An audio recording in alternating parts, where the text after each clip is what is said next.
নবাব জাতি এইখানে বসে খেলতেছো লাগতেছে তো ঘরের কাছে আমি কি করবে মরলে তো লাগবই ভাবি কি করতেছো আমার লাগতেছে তো তুমি আমাকে মারতেছো কেন এই নবাব জাতির বাচ্চা তুই আমার মুখে মুখে তর্ক করস কিসের জন্য তোরে আমি কইছি ঘরের সমস্ত কাম কাজ শেষ করে রান্না বান্না করবি দুপুর গড়ায় যাইতেছে রানবি কোন আর খামু কখন ভাবি আমি সব কাজ করবো এই খেলাটা শেষ করে আমি আসতেছি আমি করে দেব কি তুই আরো 10 মিনিট খেলবি তারপরে কাম করবি এই 10 মিনিট আমি তোর লাগি অপেক্ষা করুম মানে এখন তোর লাগি আমার অপেক্ষা করতে হইব তুই কোন খেলা শেষ করবি এরপর কাম করবি না এই আমি কি তোর মতো ফকিন্নির বাচ্চা যে না খায়া থাকবো আমার মিনিটে মিনিটে খাওয়া লাগবে তুই জানোস না যা কাম কর ভাবি 10 মিনিটে আমি সব কাজ করে দিতেছি খেলাটা একটু শেষ করি নবাব জাতির বাচ্চা ভাবি তুই আমার অপেক্ষা করতে গস তুই খেলবি তারপরে তুই রান্না করবি তারপরে আমি খাবো ভাবি লাগতেছে এই কি ব্যাপার তুমি ওর চুল ধরকে মারতেছো কিসের জন্য তুমি তুমি না জানা বাড়িতে এলা আর আমি করে মারতাছি সাথে হ্যাঁ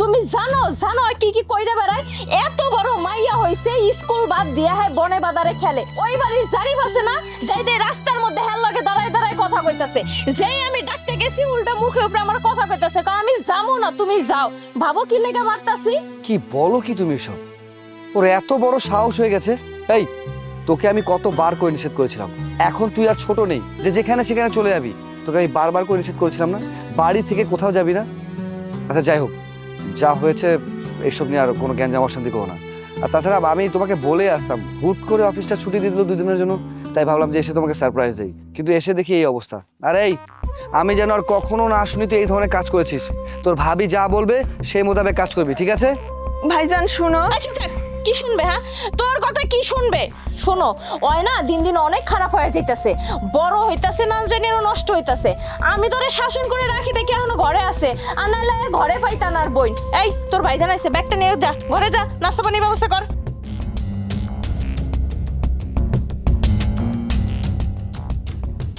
যাক তুমি আছো বলে আমি একটু নিশ্চিন্তে আছি আর শোনো একটা কথা বলি মা বাবা তো আমাদের কেউই নেই একটা মাত্র বোন আমার তাই বলি কি যা বলার ওকে বুঝিয়ে শুনে বলো ঠিক আছে আর তাছাড়া তুমি আছো বলে আমার তো কোনো টেনশনই নাই আমি তো অনেক টেনশন ছাড়াই সব কাজ করতে পারছি তুমি না থাকলে যে আমার কি হতো শোনো তুমি কোনো চিন্তা করো না তোমার বোন তো আমারও বোন তাই না তুমি জানো ওর নিয়ে আমি কত চিন্তা করি ওর চিন্তা আমার রাইতে ঘুমায় না ও যত বড় হইতাছে তত আমার চিন্তা বাড়তাছে এই জন্য ওরা সবসময় শাসনে রাখি তোমার এই সংসারটারে আর তোমার বোন রে আমি সবসময় আগলায় রাখবো আচ্ছা ঠিক আছে চলো তোমার খাওন দেই চলো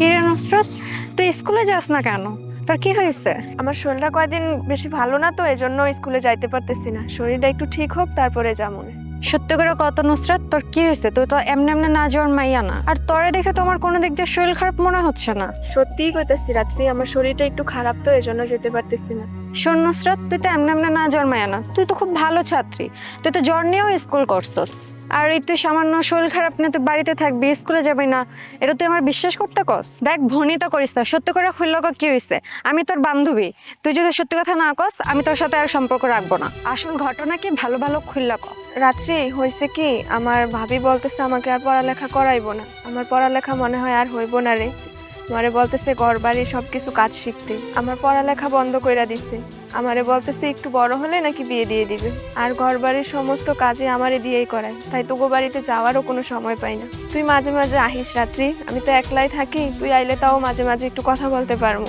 কস কি তুই তোর ভাইজান কস না এ ব্যাপারে কিছু দেখ আমি চাই না আমার ভাইজান জানুক না হয় ফ্যামিলিতে একটা সমস্যা হইব আর তুই চলে যা আমার ভাবি দেখলে অনেক ঝামেলা হইব আচ্ছা ঠিক আছে তুই থাক আমি কোচিং এ যাই এই সূর্য ভাই দাঁড়াও আরে কই যেতেছো তুমি এই একটু বাজার দিয়ে যাচ্ছিলাম কেন ভাই আরে তুমি মিয়া তোমার বোনের কোনো খোঁজ খবর রাখো বোনের খোঁজ খবর রাখি না মানে সব ঠিকঠাক মতো তো রাখতেছি কেন কি হয়েছে তোমার বোনরে তো তোমার বউ রীতিমতো নির্যাতন করে মারধর করে তারপরে আবার শুনলাম নাকি স্কুলেও যেতে দিবে না স্কুল সব বন্ধ করে দিছে হ্যাঁ ভাইয়া ভাইয়া ঠিকই বলেছে নুসরাতকে হচ্ছে আপনার বউ স্কুলে যেতে দিচ্ছে না এই কথাটা আমি আপনাকে বলতাম কিন্তু আপনাকে আমি খুঁজে পাইনি আসলে আমি তো এই ব্যাপারে তেমন কোনো কিছু জানতাম না আমি জানি আমার বোন ঠিকঠাক মতো স্কুলে যাইতেছে কিন্তু তোমাকেও কথাবার্তা হই না তো ব্যাপারটা আমার অন্যরকম লাগতেছে আচ্ছা ঠিক আছে ব্যাপারটা আমি দেখতেছি তোমরা যাও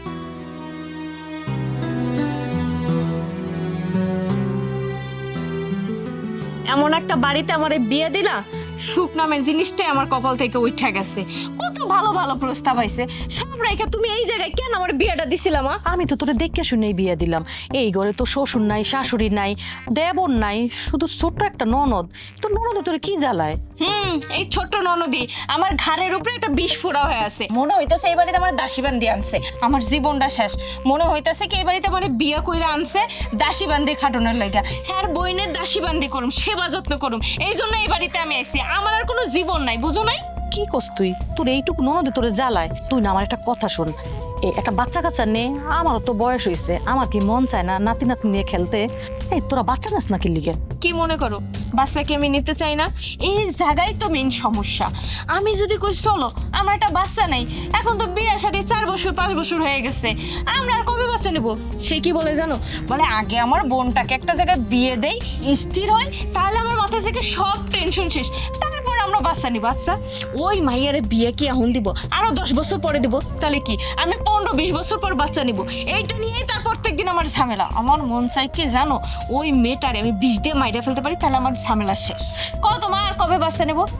ঠিকই তো কইছস, তুই কবে বাচ্চা নিবি? 5 বছর হয়েছে বিয়ে হয়ে গেছে, বাচ্চা কাচ্চা নিবি না? এখন তোরা পালন লাগো না বাচ্চা কাচ্চা, পরে কেমনে পালবি? বুড়ো হয়ে যাবি না? আজকে জামাই বাবাজি বাড়িতে হোক, ওর লগে আমি কথা কমু, কি এর বেজাল শুরু করে দিছে? বাচ্চা কাচ্চা নেওয়া লাগবো না? আজকে জামাই বাবাজি বাড়িতে হোক, খালি বোঝাপড়া করবো তার লগে আমি। আসসালামু আলাইকুম আম্মাজান। কি ব্যাপার, কখন আসলেন আপনি? ওয়ালাইকুম আসসালাম। আসেন কেমন? আগে ভালো আছিলাম, এখন ভালো নাই। কেমনে ভালো থাকবো কো? তুমগো 5টা বছর বিয়ে হইছে, এখন পর্যন্ত একটা বাচ্চা কাচ্চা হয় নাই। কবে বাচ্চা কাচ্চা হইব তুমগো? হ্যাঁ ও আচ্ছা, বুঝতে পারছি। ঠিক আছে, আপনার সব প্রশ্নের উত্তর আমি পরে দিচ্ছি। তার আগে আপনার মায়ের লোকে আমার কিছু বোঝাপড়া আছে, হ্যাঁ লোকে আমি আগে কথাটা সায় দেই, তারপরে আপনার সব প্রশ্নের উত্তর দিচ্ছি। আমার লাগে কথা? আমার লাগে আবার তোমার কি কথা? কাউ কি কইবা? আমি কি শুনতেছি, তুমি নাকি আমার বোনের শাসন করো, আমি শুনছিলাম। কিন্তু এখন শুনতেছি তুমি আমার বোনের নাকি রীতিমতো টর্চার করতেছো, ওকে নাকি স্কুলে পর্যন্ত যাইতে দিতেছি। এই সমস্ত কথা আমি কিন্তু শুই নাই, তোমার কইতাছি। এসবের মানে কি? তুমি এগুলো কি কইতাছো? হ্যাঁ, আমি কিসের জন্য ওর উপরে অত্যাচার করতে যাবো? ওই হইলা আমার ছোট বোনের মতো, আমার কোনো ছোট বোন নেই। এই বাড়িতে আওয়ার পর থেকে ওরে আমি পালতাছি, পুষতাছি, ওর দিকে তাকাই নিজে একটা বাচ্চাও নিতে পারতাছি না, আবার তুমি করে আমি অত্যাচার করি, তাই না? তোমার এই ধরনের কথাবার্তা কইছে কেডা? শোনো, তুমি যেসব কথাবার্তা কইতেছো না, এসব কথা কোনো ভিত্তি নাই। আর আমারে কে কইছে? আমার রাসেল কইছে। রাসেল সব নিজের চোখে দেখছে। শুধু হ্যাঁ না, আর বোনে নাকি আইছিল আমার বোনের কাছে স্কুলে যাওয়ার ব্যাপারে কথা বলতে, কিন্তু আয়া হুনে তুমি নাকি তার স্কুলে পর্যন্ত যাইতে দাও। এইসবের মানে কি? মানে কি? তোমারে আমি কইছিলাম আমার বোনের শাসন করবা, চোখে চোখে রাখবা, তার মানে এই না যে তুমি আমার বোনের টর্চার করবা। এত বড় সাহস রাসেল ভাইয়ের, রাস্তার মাঝখানে দাঁড়ায় তোমার এই কথা কয়? আরে আসলে সমস্যা কি জানো?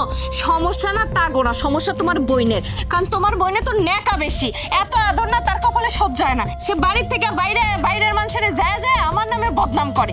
ঠিকই আছে, আমার নামে শাসন না, ওরা অত্যাচার করা উচিত ছিল, তাইলে ঠিক হইতো।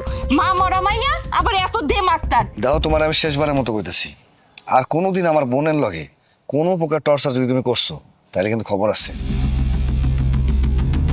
দেখছো রাসেল ভাইয়ের কত বড় সাহস, আমার নিয়ে বদনাম করে। মা তুমি একটু খারাপ, আমি একটু রাসেল ভাইয়ের জবাবটা দিয়ে আহি। হ্যাঁ, তুই একলা যাবি কেন? আমিও যাবো, চল।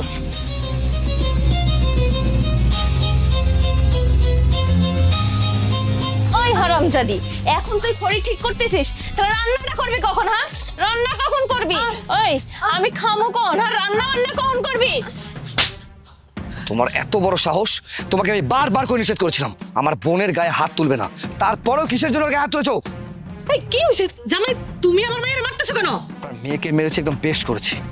একটা থাপ্পড় মেরেছি, ইচ্ছা করছে না থাপ্পড় দিয়ে ওর পুরো গালটা লাল করে দিতে। আপনার মেয়ের সাহস হয় কি করে আমার বোনের গায়ে হাত তোলার? একদম ঠিক কাজ করছি, হাত তুলবো না কি করব? আমি কি আর দাসী বান্দি লাগি? এই বাড়ি থেকে আমার বিয়ে করে দাসী আনা হয়েছে যে আমি তোমার বোনের সেবা যত্ন করবো, তোমার বোনকে লালন পালন করবো? কেন, আমার কি কোনো ভবিষ্যৎ নাই? আমার ভবিষ্যতের জন্য করছো কি? যা কামাই করতেছো সবকিছু বোনের পিছনে ডালতাছো। আমি কবে থেকে কই আমরা একটা বাচ্চা নেই, সেই কথা তোমার কানে যায় না। শোনো, আমি সাফ সাফ একটা কথা কয়া দিতেছি, এই বাড়িতে হয় আমি থাকবো আর নাহলে তোমার বোন থাকবে, আর তুমি সিদ্ধান্ত নাও কে থাকবে। তুমি এই বাড়িতে সংসার করবে কি না করবে সেটা তোমার একান্ত ব্যক্তিগত ব্যাপার। তার আগে এটা চিন্তা করো যে তোমার মতো একটা মেয়ের সাথে আমি সংসার করবো কিনা। এতদিন ধরে তার মানে তুমি শুধুমাত্র নাটকই করে গেছিলে। আমাকে বলতে আমার বোনকে তুমি আগলে রেখেছো, তাকে তুমি ভালোবাসো, কিন্তু তুমি দিনের পর দিন আমার সাথে মিথ্যা কথা বলে গেছো। এই জন্যই তো বলি, আমার বোন কিসের জন্য দিনের পর দিন এই ঘরটার মধ্যে গরুর মতো খেতে যাচ্ছে। এই আমার বোনকে দিয়ে কোনো কাজ করা হলে এই বাড়িতে আমি স্টিল না ওখানে দাঁড়িয়ে আছি, কোনো কিছুর প্রয়োজন হলে আমাকে বলবে। তা না করে তুমি আমার বোনের সাথে এই ধরনের ব্যবহার করেছো, তোমার মাকে এই বাসায় নিয়ে এসে রাজত্ব করতে চাইছো, তাই না? কি ভেবেছো তুমি? তুমি ভেবেছো নাকি তুমি রাজত্ব করতে চাইবে মা আর মেয়ে মিলে, আর আমি কোনো কিছুই বুঝতে পারবো না? সেদিন তার মানে ওরা যা বলেছো সব ঠিক কথা বলেছে। তোমার সাহস হয় কি করে? আমার টাকায় চলো, আমার টাকায় পড়ো, আবার আমাকে তুমি কথা শোনাও, আবার আমার বোনের পড়ালেখা তুমি বন্ধ করে দাও। তুমি কি ভেবেছো? আমার বোনকে এই বাসা থেকে বিদায় দিয়ে তারপর তোমরা মা আর মেয়ে মিলে এই বাড়িতে রাজত্ব করবে? সেই সুযোগ আর তুমি আমার কাছ থেকে পাচ্ছ না, ঠিক আছে? এতদিন ধরে যা করেছো বাস অনেক হয়েছে। বাট আর একটা মুহূর্ত আমার এই বাড়িতে তোমাদের দুজনকে আমি দেখতে চাই না। এখনই তুমি তোমার মাকে নিয়ে এই বাসাতে বেরিয়ে যাবে। বেরো।